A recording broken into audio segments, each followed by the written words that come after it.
Hello everyone, एचकेबी academy पर आपका स्वागत है। आज की जो क्लास है वो 8 मई 2023 के करंट अफेयर की रिवीजन क्लास है। कुमार गुरु सर के क्लास की रिवीजन हम करने वाले हैं। मेरे हैंड रिटन नोट्स के द्वारा क्विक रिवीजन करने वाले हैं। जो सर की 1 से 1.5 घंटे की क्लास होती है उसकी 15 से 20 मिनट के अंदर हम क्विक रिवीजन करने वाले हैं। अगर आपको वीडियो पसंद आए तो लाइक एंड शेयर कर दीजिएगा। अगर आप चैनल पर न्यू हैं तो चैनल को सब्सक्राइब कर लीजिएगा। और गाइस, आपको अगर पीडीएफ चाहिए हैंड रिटन नोट्स की तो आप टेलीग्राम चैनल को ज्वाइन कर सकते हैं। टेलीग्राम चैनल का लिंक जो है वो डिस्क्रिप्शन में अवेलेबल है और कमेंट बॉक्स के अंदर भी मैं पिन कर दूंगी। तो आइए स्टार्ट करते हैं। आज का क्वेश्चन नंबर फर्स्ट है, पिट्सबर्ग जलवायु संवाद का आयोजन किसकी अध्यक्षता में किया गया है?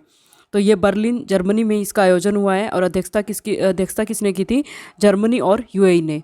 तो यहाँ पे जो है शुरुआत कब हुई थी इसकी? 2010 के अंदर। अभी जो है ये 14वां संस्करण था इसका। और यूएई को क्यों शामिल किया गया है? क्योंकि COP 28 जो है वो यूएई के अंदर होगा, तो इसलिए यूएई को इसके अंदर शामिल किया गया है। इससे किससे रिलेटेड है? तो जलवायु परिवर्तन से रिलेटेड है। नेक्स्ट है UNFCCC, United Nation Framework Convention to Climate Change. इसके द्वारा इसको किया गया है स्टार्ट। और बैठक जो है इसकी बैठक का नाम क्या है? कोप नाम इसकी बैठक का रखा गया है। और कोप क्या है? Conference of party. तो इसकी स्थापना कब हुई थी UNFCCC की? तो 1994 के अंदर हुई थी। हेडक्वार्टर कहाँ पे है? बॉन जर्मनी के अंदर है। और COP इसकी बैठक का नाम है, conference of party. Lallan top question है कुछ। COP 27 इसका आयोजन कहाँ हुआ है? तो COP 27 का आयोजन हुआ है शर्म एल शेख के अंदर, शर्म एल शेख नामक स्थान पे मिस्र में। क्लाइमेट चेंज से रिलेटेड है ये COP 27। COP 15 जो है ये जैव विविधता से रिलेटेड है और इसका आयोजन कहाँ हुआ है? मॉन्ट्रियल कनाडा के अंदर। COP 28 जो है ये कहाँ पर होगा? यूएई के अंदर होगा। COP फर्स्ट जो है वो कहाँ पर हुआ था? 1995 के अंदर बर्लिन जर्मनी में हुआ था। नेक्स्ट है सेंट पीटर्सबर्ग घोषणा। ये कब की गई थी? 29 जुलाई 2010 को। और किससे रिलेटेड है? रिलेटेड है अंतर्राष्ट्रीय बाघ दिवस। नेक्स्ट है T/2 अवार्ड जो है ये किसको दिया गया है? तो सत्यमंगलम टाइगर रिजर्व को, तमिलनाडु के अंदर है ये। नेक्स्ट है question number 2, most important question है, अंतर्राष्ट्रीय धार्मिक स्वतंत्रता रिपोर्ट जो है 2023 उसके जारीकर्ता कौन है? तो अंतर्राष्ट्रीय धार्मिक स्वतंत्रता रिपोर्ट 2023 के जारीकर्ता है USCIRF। USCIRF क्या है? तो ये है United state commission on international religious freedom. USA का धार्मिक स्वतंत्रता आयोग इसको बोला जाता है हिंदी के अंदर। चर्चा की गई थी इसके अंदर किस पे? तो विदेशों में धर्म और विश्वास पर स्वतंत्रता की स्थिति के बारे में इसमें चर्चा हुई थी। भारत सरकार ने इसको खारिज कर दिया क्योंकि CPC विशेष चिंता के देश के अंदर भारत को शामिल कर लिया गया, इसलिए भारत ने इसको क्या कर दिया? खारिज कर दिया। कुछ लल्लन टॉप क्वेश्चन है। वर्ल्ड हैप्पीनेस रिपोर्ट जो है भारत की रैंक कौन सी है इसके अंदर? तो 126वीं रैंक है। प्रेस फ्रीडम इंडेक्स के अंदर भारत की रैंक कौन सी है? 161वीं। और इसको रिपोर्ट्स विदाउट रिपोर्ट के द्वारा जारी किया गया है। मुद्रा और वित्त आयोग जारीकर्ता कौन है? तो मुद्रा और वित्त आयोग के जारीकर्ता है RBI, reserve bank of India.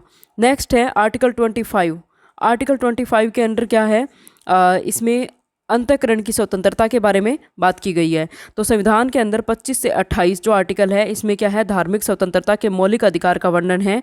और इसके अंदर अंतःकरण की स्वतंत्रता जो है इसके अंदर क्या है? व्यक्ति किसी भी धर्म का प्रचार कर सकता है और किसी भी धर्म को अपना सकता है, वो फ्री है इन चीज़ों के लिए, उसको बाध्य नहीं किया जाएगा। और इसके अंदर आर्टिकल 25 में एक और चीज़ बताई गई है कि सिख धर्म के लोग जो है वो कृपाण धारण कर सकते हैं। नेक्स्ट क्वेश्चन है क्वेश्चन नंबर 3, कोलकाता बंदरगाह से पहली बार किस देश के लिए पहला मालवाहक जहाज MVITT लॉयन जो है वो भेजा गया है? तो कहाँ पर भेजा गया है? म्यांमार में भेजा गया है। नेक्स्ट है जो कालादान मल्टी मॉडल प्रोजेक्ट है वो किसके बीच में है? तो भारत और म्यांमार के द्वारा इसकी स्थापना हुई है और कोलकाता से शुरुआत हुई है, कोलकाता से लॉन्च हुआ है। उसके बाद पानी के द्वारा सितवे बंदरगाह म्यांमार में भेजा जाएगा और इसके बाद आगे जो है नदी और सड़क मार्ग के द्वारा मिजोरम में भेजा जाएगा।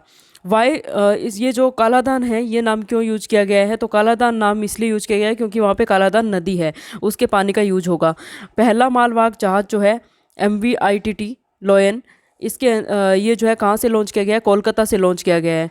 20,000 सीमेंट बैग जो है इसके अंदर जो माल होगा वो क्या होगा? 20,000 सीमेंट बैग इसके अंदर होंगे। भारत को नॉर्थ ईस्ट इंडिया से जोड़ने के लिए जो है ये स्टार्ट किया गया है। और एक्ट ईस्ट पॉलिसी, ये कौन सी पॉलिसी है? एक्ट ईस्ट पॉलिसी है। म्यांमार के बारे में बात कर लेते हैं। म्यांमार का पूरा नाम है बर्मा और इसकी पहले राजधानी थी रंगून और अब जो है राजधानी क्या है म्यांमार की? नापीता। और गोल्डन पैगोडा देश, गोल्डन पैगोडा कंट्री भी इसको बोला जाता है। और यहाँ पे म्यांमार में कौन सी नदी है? इरावती नदी है। नेक्स्ट क्वेश्चन है क्वेश्चन नंबर 4, अमेरिकी राष्ट्रपति के घरेलू नीति सलाहकार के रूप में किसको अपॉइंट किया गया है? तो किसको, अमेरिकी राष्ट्रपति कौन है? जो बाइडन। इनके घरेलू नीति सलाहकार के रूप में किसको अपॉइंट किया गया हाल ही में?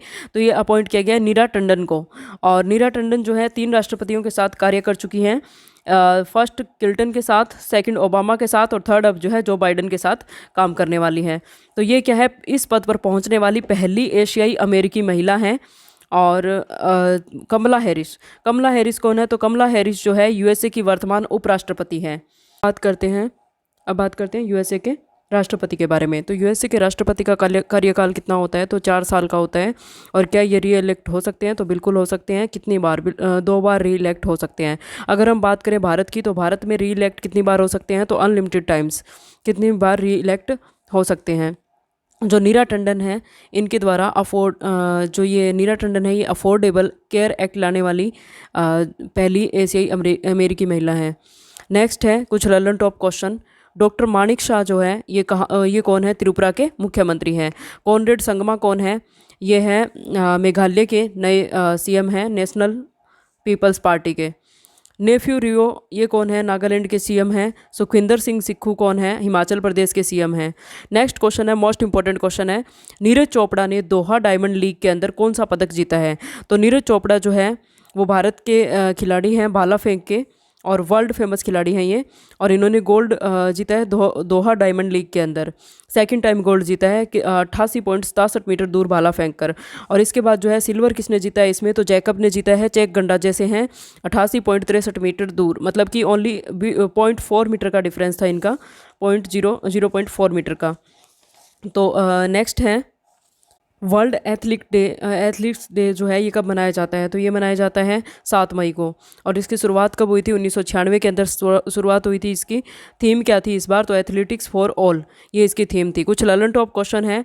भाला फेंक दिवस जो है ये कब सेलिब्रेट किया जाता है? 7 अगस्त को सेलिब्रेट किया जाता है।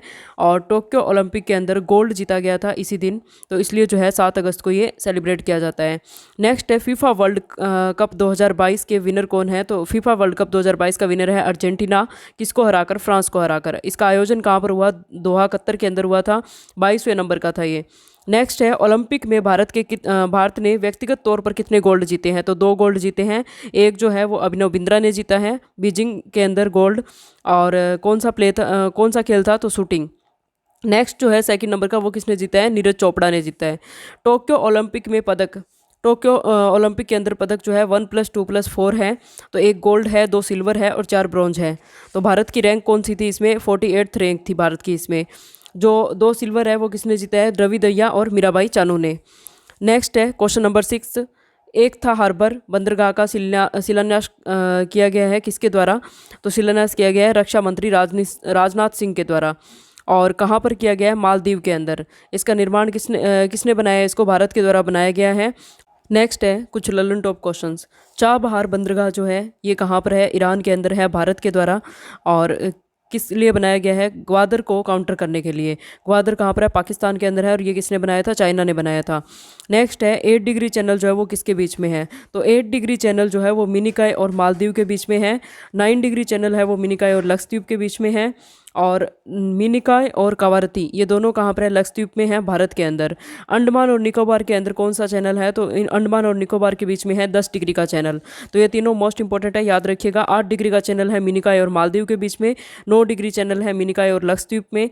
और अंडमान और निकोबार के बीच में कौन सा है? 10 डिग्री का चैनल है इनके बीच में। तो नेक्स्ट है एक्वेरिन जो अभ्यास है ये किसके बीच में हुआ है? तो भारत और मालदीव के बीच में हुआ है। नेक्स्ट क्वेश्चन है क्वेश्चन नंबर 7, बिज एम्प जो है ये क्या है? बिज एम्प एम्पलीफायरिंग ऑफ बिजनेस, इसके नाम से ही डिफाइन हो रहा है। एम्पलीफायरिंग ऑफ बिजनेस पूर्वोत्तर क्षेत्र का पहला आउटरीच प्रोग्राम है ये बिज एम्प। उत्तर पूर्व भारत का विकास करने के लिए इसकी शुरुआत हुई थी। किसके द्वारा शुरुआत हुई थी? MSME मंत्रालय के द्वारा। MSME क्या है? Micro small medium enterprises. इनके इस मंत्रालय के द्वारा जो है इसकी शुरुआत की गई थी। कहाँ पर? नागालैंड के अंदर, दीमापुर में। नेक्स्ट है इसमें, नेक्स्ट बात आती है कि इसमें फ़ंड कौन देगा। तो फंड देगा एसआरआई या फिर आत्मनिर्भर भारत फंड के द्वारा इसमें फंड दिया जाएगा। लल्लन टॉप क्वेश्चन है, हॉर्नबिल फेस्टिवल जो है ये कहाँ पर मनाया जाता है? नागालैंड के अंदर 1 दिसंबर को। इसकी स्थापना, नागालैंड की स्थापना कब हुई थी? 1963 के अंदर हुई थी। और 13वां जो संविधान संशोधन है वो भी किससे रिलेटेड है? नागालैंड से रिलेटेड है। जो हॉर्नबिल फेस्टिवल है इसको फेस्टिवल ऑफ फेस्टिवल्स भी कहा जाता है। नेक्स्ट है रैंप। रैंप जो है ये किसके लिए स्टार्ट किया गया था? एमएसएमई के लिए स्टार्ट किया गया था। फंड इसमें कौन देगा? तो फंडिंग करेगा वर्ल्ड बैंक। नेक्स्ट है माउंट सारामती। माउंट सारामती कहाँ पर है? नागालैंड के अंदर है। नेक्स्ट है डिवाइन योजना। डिवाइन योजना जो है वो उत्तर पूर्व भारत के विकास के लिए स्टार्ट की गई थी। 2011 की जनगणना के अकॉर्डिंग नकारात्मक वृद्धि जो है जनसंख्या के अंदर, मतलब जनसंख्या बढ़ने की बजाय घटी है, वो कहाँ पर? नागालैंड के अंदर। नेक्स्ट है क्वेश्चन नंबर 8, मशीन कैंसी 2023 शिखर सम्मेलन का आयोजन कहाँ पर हुआ है? तो ये दुबई के अंदर हुआ है और ये आर्टिफिशियल इंटेलिजेंस पे बेस्ड मशीन है। और 3D printing, AI, deep learning, मानव जो मशीन जो है, मशीन का मानव की तरह व्यवहार, ये इसके अंदर इस पर चर्चा की गई है। नेक्स्ट कुछ लर्न टॉप क्वेश्चन है, चैट जीपीटी। चैट जीपीटी जो है ये किसके द्वारा? ओपन एआई के द्वारा। गीगा जीपीटी रूस के द्वारा। वर्ल्ड गवर्नमेंट समिट जो है ये कहाँ पे हुआ है? ये दुबई के अंदर हुआ है। बार्ड किसके द्वारा लॉन्च की गई है? गूगल के द्वारा। नेक्स्ट है क्वेश्चन नंबर 9, मिशन परिवर्तन। मिशन परिवर्तन जो है ये कहाँ पर इसकी शुरुआत हुई है? तो बिहार के अंदर इसकी शुरुआत हुई है।